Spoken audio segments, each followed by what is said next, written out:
समझ रहा है तो इस्तीफा देते पूरा। हम लोग वोट इसलिए नहीं दिए कि हमारा मेहनत बेकार से पूरा। हम दिन रात एक करके पेपर एक पढ़ाई करते हैं और दिन रात एक करके पेपर देने जाते हैं और पेपर देने के बाद 3-4 घंटे बाद पता चलता है कि हमारा पेपर लीक हो गया है।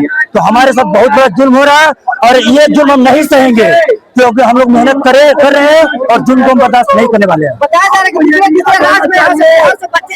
एग्जाम देने जाते हैं, कैसे कैसे जाते हैं उन लोग सरकार को पता नहीं, फिर भी किया जाता पेपर को लेकर क्या कहिएगा? इन लोग के जाने के ट्रेन पर आप लोग देखते हो बैठने की सीट नहीं रहती है, फिर लोग संघर्ष करके अपना पेपर देने जाते हैं और पेपर देने के बाद पता चलता पेपर लीक हो गया। उसके बाद में हम लोग अपने हक की लड़ाई करते हैं तो ये लोग नरेंद्र मोदी की सरकार, ये लोग प्रशासन के सपोर्ट लेके प्रशासन से लाठी चार्ज करवाते हैं।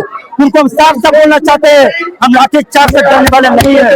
हम लड़े हैं और लड़ते रहेंगे, अपने हक के लिए लड़ते हैं, किसी पार्टी पॉलिसी के लिए नहीं लड़ते हैं और दिन रात एक करके पढ़ाई करते हैं। मेरा पेपर लीक नहीं होना चाहिए, बस यही हमारे देश के प्रधानमंत्री से मांग है।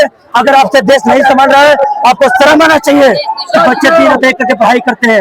आपसे नहीं समझ रहा है आप सीधी सी शपथ दे दीजिए। हमारे ये प्रधानमंत्री से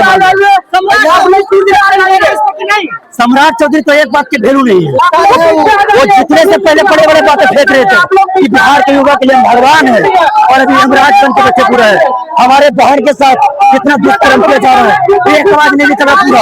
हमारे बिहार में वैकेंसी नहीं आ रही है, हमारे भाई बहन एक बिना पे करके पढ़ाई कर रहे हैं, फिजिकल कर रहे हैं, फिर वो एक वैकेंसी नहीं दे रहे हैं, चुप्पे बैठे हैं पूरा नाम माज की तरह पूरा आराम से बैठे हुए, एक आवाज नहीं बोलते हैं। एकदम आप जो वादा किए बस सरकार से यही मांगे, जो वादा किए अपना वादा पूरा करे। शिक्षा व्यवस्था क्या रहेगा पूरा, मेरा सरकार ही सही नहीं है। मेरे दिन बच्चे एक करके पढ़ाई कर रहे हैं, हम पढ़ाई कर रहे हैं, मेहनत कर रहे हैं, मेरा मेहनत का फल मीठा मिलेगा। लेकिन सरकार ऐसी हमारी तमिलनाडु है कि वो लोग पूरा वैकेंसी नहीं देते।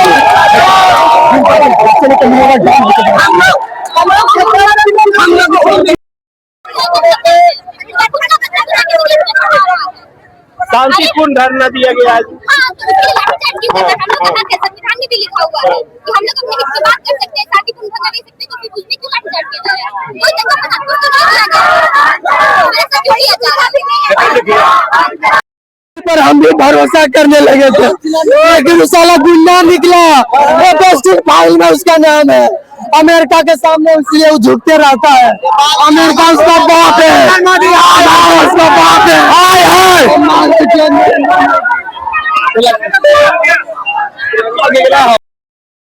जो हमारे भविष्य है उसके साथ इस तरह से मारपीट और उसके साथ अभद्रता और महिलाओं जो हमारे छात्राएं थी, छात्रा के साथ इस तरह से मतलब प्राइवेट पार्ट और कपड़े को फाड़ने का काम किया जंतर मंतर पर।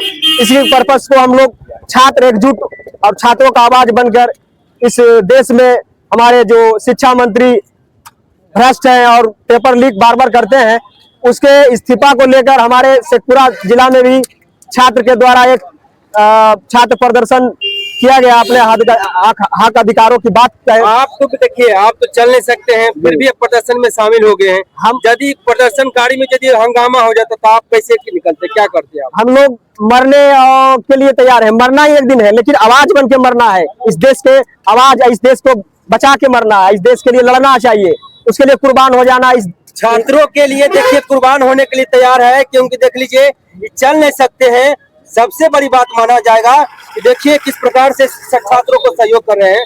अब पंचायत समिति सदस्य भी आप हैं। जी, गगौर के पंचायत समिति सदस्य हैं। हम लोग ऐसे जो अंग्रेज का इतना बड़ा शासक नहीं था जो हम बीजेपी के सरकार में इस तरह से शासन देख रहे हैं कि अंग्रेज के बाद प्रोटेस्ट करने के बाद, धरना प्रदर्शन करने के बाद सरकार उससे पास झुकती थी, अंग्रेज शासन झुकता था। लेकिन ये ऐसा सरकार है कि किसान मर गया 700, हमारे छात्र मर रहे हैं बहुत सारे अपने हक अधिकार के लिए, लेकिन एक बार भी मिलने का काम नहीं करता। जब देश के लोगों से मिलने का काम नहीं करता है तो ऐसे व्यक्ति को शासन में रहने का कोई अधिकार नहीं है। इसके लिए जितना भी हम लोगों को कुर्बानी देना पड़े उसके लिए हम लोग तैयार हैं। चाहे बोलना चाहते कि आपसे सरकार नहीं समझ रहा, प्लीज आप इस्तीफा दे दे। प्रशासन को भी हमारा सहयोग करना चाहिए था दिल्ली में जिस तरह से, और आगे की बात रिक्की भाई रखेंगे।